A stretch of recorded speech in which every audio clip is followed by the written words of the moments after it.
Varkala Swastik Josham YouTube ചാനലിൻ്റെ പുതിയ വീഡിയോയിലേക്ക് എല്ലാ മാന്യ പ്രേക്ഷകർക്കും സ്വാഗതം. ഈ വീഡിയോ ഞാൻ പറയാൻ ഉദ്ദേശിക്കുന്നത് രാശിചക്രത്തിലെ അനിഴം നക്ഷത്രം. ഈ അനിഴം നക്ഷത്രത്തിൻ്റെ വിശേഷതയാണ് ഈ അനിഴം നക്ഷത്രത്തിൽ ജനിച്ച വ്യക്തികളുടെ ജീവിതത്തിലെ പൊതുവായ കാര്യങ്ങളും പൊതുവായ സ്വഭാവ വിശേഷങ്ങളും ബാല്യകാലം മുതൽ അവർ ജീവിതത്തിൽ ഏതൊക്കെ ദേവതാ സങ്കല്പങ്ങളെയാണ് ആരാധിക്കേണ്ടതും ഏതൊക്കെ ഗ്രഹത്തിനെയാണ് അവരുടെ ജീവിതത്തിൻ്റെ ഉയർച്ചയ്ക്കും സ്ഥിരതയ്ക്കും ഗുണത്തിനും സന്തോഷത്തിനും വേണ്ടി പ്രീതിപ്പെടുത്തേണ്ടത് എന്നുള്ള വിഷയത്തെക്കുറിച്ചാണ് ഈ വീഡിയോ ഞാൻ പറയാൻ ഉദ്ദേശിക്കുന്നത്. വീഡിയോയിൽ കിടക്കുന്നതിന് മുന്നേ എല്ലാ പ്രേക്ഷകരും Varkala Swastik Josham YouTube channel subscribe ചെയ്യുക, ലൈക്ക് ചെയ്യുക, ഷെയർ ചെയ്യുക.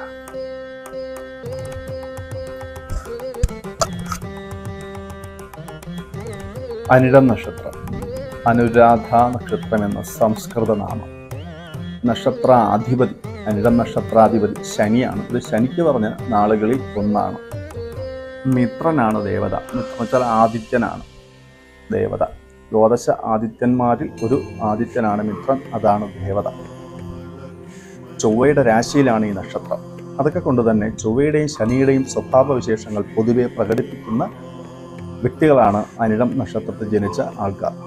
മറ്റു നക്ഷത്രത്തെക്കാൾ വിപരീതമായിട്ട് ഇവർ നക്ഷത്ര സ്വഭാവത്തെക്കാൾ ഉപരി ഇവരുടെ ജന്മലഗ്നം ഏതാണോ ആ ലഗ്നത്തിൻ്റെ അല്ലെങ്കിൽ ലഗ്നാധിപൻ്റെ സ്വഭാവ വിശേഷതകളും പ്രകടിപ്പിക്കും. ഇതൊരു സ്ഥിരരാശിയിൽപ്പെട്ട നക്ഷത്രമാണ്.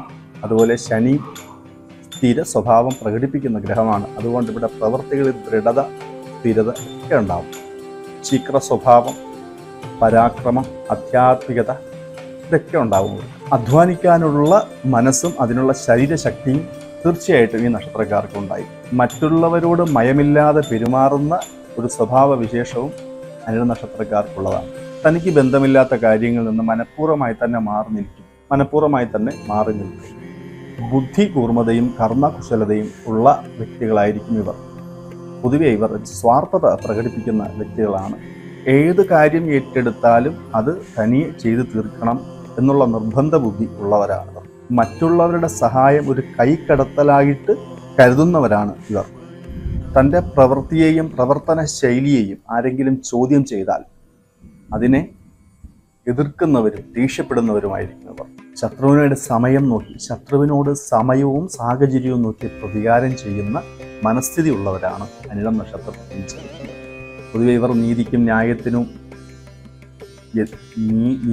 ന്യായത്തിനും ഒത്തൊന്നും നിൽക്കത്തില്ല. അവരുടെ സാഹചര്യം പോലെ നീതിയും ന്യായത്തെയും വളച്ചൊടിക്കും. നീതിക്കും ന്യായത്തിനും വിപരീതമായി തന്നെ പെരുമാറി തൻ്റെ കാര്യം നേടാൻ ഉൽപ്പത്തിയും കഴിവും ഉള്ളവരായിരിക്കും. വൃശ്ചിക രാശിയുടെ ഒരു പ്രത്യേക സ്വഭാവ വിശേഷമാണ് രഹസ്യാത്മകത. അഷ്ടമരാശിയാണ്. അഷ്ടമത്തിന് പറഞ്ഞിട്ടുള്ള രഹസ്യാത്മകത ഒക്കെ ഈ രാശി ജനിച്ച അനിഴം നക്ഷത്രക്കാർക്ക് ഉണ്ടാകും. ഇവിടെ പ്രവൃത്തിയിലെല്ലാം ഒരു രഹസ്യ സ്വഭാവം ഉണ്ടായിരിക്കും. എന്താണോ പ്രത്യക്ഷത്തിലുള്ളത് അതിനേക്കാൾ ഉപരി മറ്റൊരു ഉദ്ദേശവും കൂടെ അവരുടെ പ്രവൃത്തികളിൽ തീർച്ചയായിട്ടും ഉണ്ടായിരിക്കും. വാക്കുകളിൽ ഉണ്ടാകും. പ്രകടിപ്പിക്കുന്നതെന്തോ അതായിരിക്കണമെന്നില്ല പുറമേ ഉള്ള വിഷയത്തിൽ. അതുപോലെ ആധ്യാത്മിക കാര്യങ്ങളിൽ, മതകാര്യങ്ങളിലൊക്കെ അമിതമായ വിശ്വാസം പ്രകടിപ്പിക്കും. വികാരപരമായി മതകാര്യങ്ങളിൽ പെരുമാറും. വളരെ കഷ്ടപ്പെട്ട് ധനം ഉണ്ടാക്കുന്നവരാണ്. അധ്വാനിച്ച് കഷ്ടപ്പെട്ട് ക്ലേശിച്ച് ധനം ഉണ്ടാക്കുന്നവരാണ്. ചെയ്യാൻ ഉദ്ദേശിക്കുന്ന കാര്യത്തിൻ്റെ അടിത്തട്ട് വരെ ചെന്ന് ഗവേഷണം നടത്തി വിശാലമായും വിശദമായും മനസ്സിലാക്കി അത് പൂർത്തിയാണ്. നല്ല സഹനശക്തിയുള്ളവരാണ്. മറ്റൊരു കാര്യം, ഈ ചന്ദ്രൻ നീചാവസ്ഥയിലാണ് വൃശ്ചിക രാശിയിൽ. അതിൽ ഇവർക്ക് പക്ഷബലമില്ല എന്നുണ്ടെങ്കിൽ, പ്രത്യേകിച്ച് വൃശ്ചിക മാസത്തിൽ ജനിക്കുന്ന അനിഴം നക്ഷത്രക്കാർ, തുലാമാസത്തിൻ്റെ അവസാന ദിവസങ്ങളിൽ ജനിക്കുന്ന അനിഴം നക്ഷത്രക്കാർ, ഇവർക്കൊക്കെ പക്ഷബലം വളരെ കുറവായിരിക്കും. അങ്ങനെയുള്ളവർ മാനസിക നില എപ്പോഴും സംഘർഷാത്മകമായിരിക്കും. ചെറിയ കാര്യങ്ങളിൽ പോലും ശോഭിക്കുകയും പ്രതികരിക്കുകയും ചെയ്യുന്നവരായിരിക്കും. പെട്ടെന്ന് ദേഷ്യം വരുന്നവരായിരിക്കും.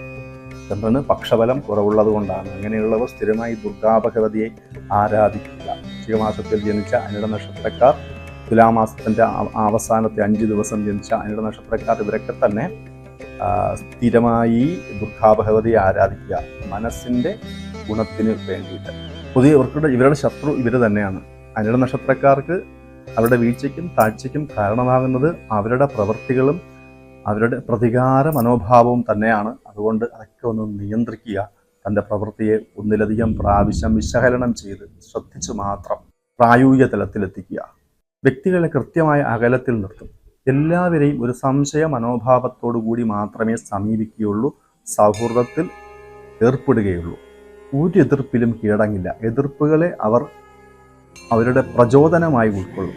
എത്ര എതിർപ്പുണ്ടായാലും അതൊക്കെ തന്നെ തട്ടിമാറ്റി മുന്നോട്ട് പോകേണ്ട ഒരു മനസ്ഥിതിയുള്ളവരാണ്. പൊതുവെ നക്ഷത്രത്തിൻ്റെ പൊതുവായ സ്വഭാവം ഇങ്ങനെയൊക്കെയാണ്.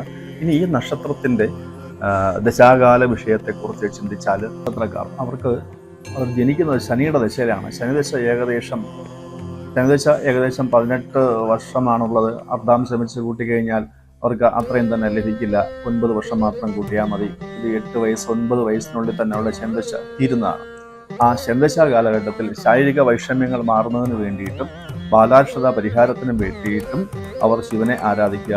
ശിവന് മൃത്യുഞ്ജയ ഹോമം സ്ഥിരമായി നടത്തുക. മൃത്യുഞ്ജയ അർച്ചന നടത്തി ശിവനെ ആരാധിക്കുന്നത് പൊതുവെ നല്ലതാണ്. അതുപോലെ അവർ ചൊവ്വയുടെ രാശിയിലാണ് ജനിച്ചത് എന്നുള്ളത് കൊണ്ടും ഭദ്രകാളി ക്ഷേത്രത്തിലും ചൊവ്വാഴ്ച ദിവസങ്ങൾ യഥാശക്തി വഴിപാട് 9 വയസ്സ് വരെ ചെയ്യുന്നത് പൊതുവെ ഗുണം നൽകും. ഈ 8-9 വയസ്സിന് ശേഷമുള്ള 17 വർഷത്തോളമുള്ള കാലഘട്ടം 23-24 വയസ്സ് വരെയും ബുധന്റെ ദശയാണ് ഇവർ അനുഭവിക്കുന്നത്. വിദ്യാഭ്യാസ കാലഘട്ടമാണ്. വ്യക്തി ജീവിതത്തിലെ സ്വഭാവം രൂപപ്പെടേണ്ട ഒരു കാലഘട്ടമാണ്. അതുകൊണ്ട് തന്നെ സരസ്വതിയെയും ശ്രീകൃഷ്ണനെയും സ്ഥിരമായിട്ട് ആരാധിക്കുന്നത് നല്ലതാണ്. സരസ്വതി ക്ഷേത്രത്തിലും കൃഷ്ണന്റെ ക്ഷേത്രത്തിലും യഥാശക്തി വഴിപാട് കാര്യങ്ങൾ നടത്തുക, അർച്ചനാദി കാര്യങ്ങൾ നടത്തുക, സ്ഥിരമായി ദർശനം നടത്തുക, കൃഷ്ണന് അവില് നിവേദ്യത്തോടുകൂടി പ്രാർത്ഥിക്കുക, വിദ്യാരാജഗോപാല മന്ത്രാർച്ചന ചെയ്യുക, സരസ്വതി ക്ഷേത്രങ്ങളിൽ ത്രിമധുര നിവേദ്യം നടത്തുക. ഇതൊക്കെ വ്യക്തി ജീവിതത്തിൻ്റെ ഗുണത്തിനും അതുപോലെ വിദ്യയ്ക്കും നല്ലതാണ്. ഏകദേശം ഒരു 24 വയസ്സ് വരെയൊക്കെ അവരെ സംബന്ധിച്ച് ഗുണം നൽകുന്ന ബുധദശാ കാലഘട്ടത്ത് ചെയ്യേണ്ടതായ വിഷയം. അതിനുശേഷമുള്ള 7 വർഷത്തോളം 32-33 വയസ്സ് വരെ അവർ കേതുവിൻ്റെ ദശാകാലഘട്ടമാണ്. അത്ര ഗുണം നൽകുന്ന അല്ല കേതു. ആ ഘട്ടത്തിൽ ഭാര്യാഭർത്തൃബന്ധത്തിലെ ക്ലേശങ്ങൾ അനുഭവിക്കാൻ സാധ്യതയുണ്ട്. കുടുംബജീവിതത്തിൽ ക്ലേശങ്ങൾ വരാം. അതുകൊണ്ട് തന്നെ ഗണപതിയെയും ഭദ്രകാളിയെയും സ്ഥിരമായി ആരാധിക്കുക. നക്ഷത്രക്കാർ ഏകദേശം 25 വയസ്സിന് ശേഷമുള്ള 7 വർഷത്തോളം 32-33 വയസ്സോളം ഗണപതിയും ഭദ്രകാളിയും സ്ഥിരമായിട്ട് ആരാധിക്കുന്നത് കുടുംബജീവിതത്തിലെ സ്വസ്ഥതയ്ക്കും ഗുണത്തിനും നല്ലതാണ്. ശേഷം വരുന്ന 20 വർഷത്തോളം 50-52 വയസ്സോളം അവർ അനുഭവിക്കുന്ന ശുക്രദശാ കാലഘട്ടമാണ്. മധ്യമ ഫലം ഗുണം ഉണ്ടാകും, എന്നാൽ തന്നെയും തടസ്സത്തോടു കൂടിയായിരിക്കാം അനുഭവത്തിൽ വരുന്നത്. അതുകൊണ്ട് തന്നെ അവർ ഗണപതിയെ വെള്ളിയാഴ്ച ദിവസങ്ങളിൽ ആരാധിക്കുക, മഹാലക്ഷ്മിയെ വെള്ളിയാഴ്ച ദിവസങ്ങളിൽ ആരാധിക്കുക. അതുപോലെ ചതുർത്ഥി ദിവസങ്ങളിൽ ഗണപതിയെ ആരാധിക്കുക. ഗണപതി ഹോമാദി കാര്യങ്ങൾ ഭാഗ്യസൂക്ത മന്ത്ര ജപത്തോടുകൂടി ചെയ്യുക. അവർ ഗണപതി ഹോമം സ്ഥിരമായിട്ട് ചെയ്യണം. ചതുർത്ഥി ദിവസങ്ങളിലോ നക്ഷത്ര ദിനങ്ങളിലോ അല്ലെങ്കിൽ വെള്ളിയാഴ്ച ദിനങ്ങളിലോ ഭാഗ്യസൂക്ത മന്ത്ര ജപത്തോടു കൂടിയുള്ള ഗണപതി ഹോമം സ്ഥിരമായിട്ട് ചെയ്യുന്നത് അത് സാമ്പത്തിക സ്ഥിരതയ്ക്കും കർമ്മരംഗത്തെ ഉയർച്ചയ്ക്കും കീർത്തിക്കും സന്താനങ്ങളുടെ ഐശ്വര്യത്തിനും ഏറ്റവും ഗുണം നൽകുന്നതാണ്. 52-53 വയസ്സ് വരെയാണ്. മേലുള്ള 6 വർഷത്തോളം 59-60 വയസ്സോളം അവരെ സംബന്ധിച്ച് ആദിത്യന്റെ ദശയാണ്. അവരെ സംബന്ധിച്ച് വൃശ്ചികക്കൂറുകാർക്ക് കർമാധിപതിയാണ്. കർമ്മത്തിന്റെ ഗുണം എന്നതിനേക്കാൾ ഉപരി പ്രായാധിക്യമുള്ള പ്രായത്തിന്റെ ക്ലേശങ്ങൾ അനുഭവിക്കാൻ യോഗ്യതപ്പെട്ട ആ കാലഘട്ടത്തിൽ ശിവന് രുദ്രചമക മന്ത്രാർച്ചനയോടുകൂടി ഋഗ്വേദ മന്ത്രാർച്ചനയോടുകൂടി ജലധാര നടത്തി അത് വെച്ച് ഭഗവാന് സ്ഥിരമായി പ്രാർത്ഥിക്കുന്നത് ശാരീരിക വൈഷമ്യങ്ങൾ ഇല്ലാതായി പോകാനും കുടുംബ ബന്ധത്തിലെ ഭദ്രത സൗഹൃദങ്ങളുടെ ഗുണങ്ങൾക്കും നല്ലതാണ്. അതിനുശേഷമുള്ള 10 വർഷത്തോളം 70 വയസ്സോളം അവരനുഭവിക്കുന്നത് ചന്ദ്രദശയാണ്. ചന്ദ്രദശാ കാലഘട്ടത്തിൽ ദുർഗാ ഭഗവതിയെ ആരാധിക്കുക. ദുർഗാ ഭഗവതിയെ സ്ഥിരമായിട്ട് ആരാധിക്കുന്നതായിരിക്കാം ചന്ദ്രദശയിൽ അനിഴ നക്ഷത്രക്കാർക്ക് ഗുണം നൽകുന്നത്. ശേഷമുള്ള 7 വർഷത്തോളം സുബ്രഹ്മണ്യനെയാണ് ആരാധിക്കേണ്ടത്. ചൊവ്വാദശയാണ്, ലഗ്നാധിപനാണ്, 6ാം ഭാവാധിപതിയും കൂടെയാണ്. സുബ്രഹ്മണ്യ പ്രീതി ഉത്തമമാണ്. അനിഴം നക്ഷത്രത്തിൽ ജനിച്ച വ്യക്തികൾ അവരുടെ ജീവിതത്തിൽ ഒഴിവാക്കേണ്ടതായിട്ടുള്ള നക്ഷത്ര ദിനങ്ങളും ഒഴിവാക്കി മാറ്റി നിർത്തേണ്ടതായിട്ടുള്ള വ്യക്തികളുടെ നക്ഷത്രങ്ങളും ഏതൊക്കെയാണെന്ന് വെച്ചാൽ, ഏതൊക്കെ നക്ഷത്ര ജാതരെയാണ് ഒഴിവാക്കേണ്ടത് എന്ന് നിരൂപിച്ചാൽ മൂലം, ഉത്രാടം, അവിട്ടം ഈ 3 നക്ഷത്ര ദിനങ്ങൾ അവരുമായി ബന്ധപ്പെട്ടുള്ള അനിഴം നക്ഷത്രക്കാർ അവരുമായി ബന്ധപ്പെട്ടുള്ള ശുഭകാര്യങ്ങൾ വർജിക്കുക, നൂതന സംരംഭങ്ങൾ വർജിക്കുക, കൊടുക്കൽ വാങ്ങൽ കാര്യങ്ങൾ വർജിക്കുക. അതുപോലെ ഈ 3 നക്ഷത്രത്തിൽ അവർ ഈ മൂന്ന് നക്ഷത്രത്തിലും മൂലം, ഉത്രാടം, അവിട്ടം ഈ 3 നക്ഷത്രത്തിലും ജനിച്ച വ്യക്തികളുമായിട്ടുള്ള കൊടുക്കൽ വാങ്ങൽ കാര്യങ്ങളും നല്ലതല്ല എന്ന് മാത്രമല്ല സൗഹൃദവും നല്ലതല്ല. സ്ത്രീകൾ, അനിഴം നക്ഷത്രത്തിൽ ജനിച്ച സ്ത്രീകൾ ഈ 3 നക്ഷത്രത്തിലും ജനിച്ച പുരുഷന്മാരെ വിവാഹത്തിനും ഒഴിവാക്കേണ്ടതാണ്. പുരുഷന്മാരെ സംബന്ധിച്ചാണെന്നുണ്ടെങ്കിൽ പുരുഷന്മാർ അവർ ജനിച്ചതിൻ്റെ 3-ാമത്തെയും 5-ാമത്തെയും 7-ാമത്തെയും നക്ഷത്രമായിട്ടുള്ള മൂലം, ഉത്രാടം, അവിട്ടം ഈ നക്ഷത്ര ജാതരായിട്ടുള്ള സ്ത്രീകളെ വിവാഹത്തിന് വർജിക്കണമെന്ന് ജ്യോതിഷപരമായിട്ട് പറയുന്നില്ല.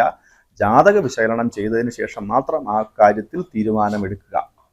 അനിഴം നക്ഷത്രവുമായി ബന്ധപ്പെട്ടുള്ള കുറച്ച് കാര്യങ്ങൾ മാത്രമേ ഞാനിവിടെ സൂചിപ്പിച്ചിട്ടുള്ളൂ. ഈ വിഷയം നിങ്ങൾക്ക് ഇഷ്ടപ്പെട്ട് കാണുമെന്ന് കരുതുന്നു, നിങ്ങൾക്ക് ഉപയോഗപ്പെടുമെന്ന് കരുതുന്നു.